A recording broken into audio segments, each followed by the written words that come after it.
All right, now we're going to talk about exponential decay in the context of half-life of carbon-14. Carbon-14 is found in fossils and artifacts, and you can use the half-life to determine how old the object is.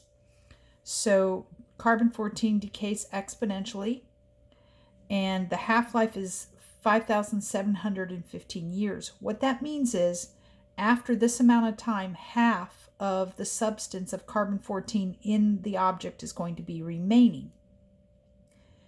And so every 5,715 years, the carbon-14 reduces by 1/2.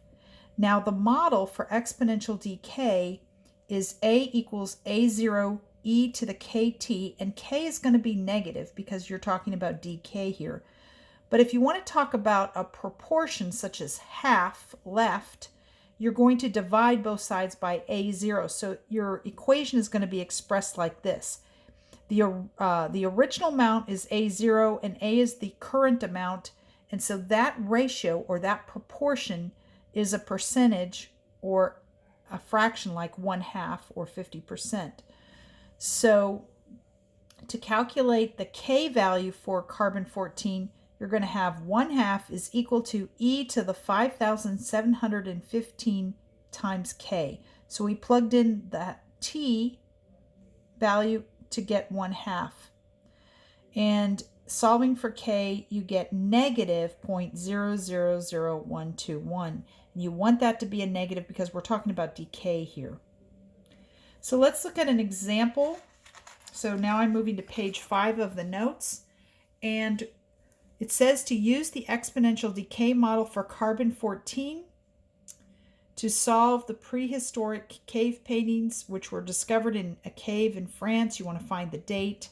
The paint contained 15% of the original carbon-14, and you estimate the age of the painting by taking this formula. So for A divided by A0, since it's 15% left, this ratio is going to be 0.15. When you take the natural log of both sides of your equation, you're going to get the natural log of 0.15 equals negative 0.0012t, and then you divide both sides by that amount, and you get t equals the natural log of 0.15 divided by minus 0.00012, and that's 15,000 years and 679, or I'm sorry, 15,679 years. Now, in the second part on page 5, we're given a formula. I don't know if you can see that on the video, so I'm going to write it out a little bit larger. T equals the natural log of 2 divided by K. And this is the amount of time that it takes for a population to double this formula. So we're given that New Zealand has a growth model of A equals 4.3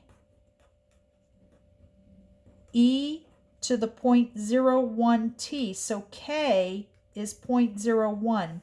That means the growth rate is 1%, because if you convert this to a percentage, 0.01 is 1%.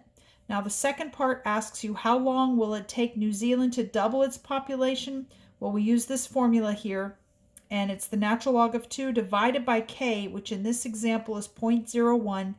Plugging that into your calculator, you get 69. So T equals 69 years.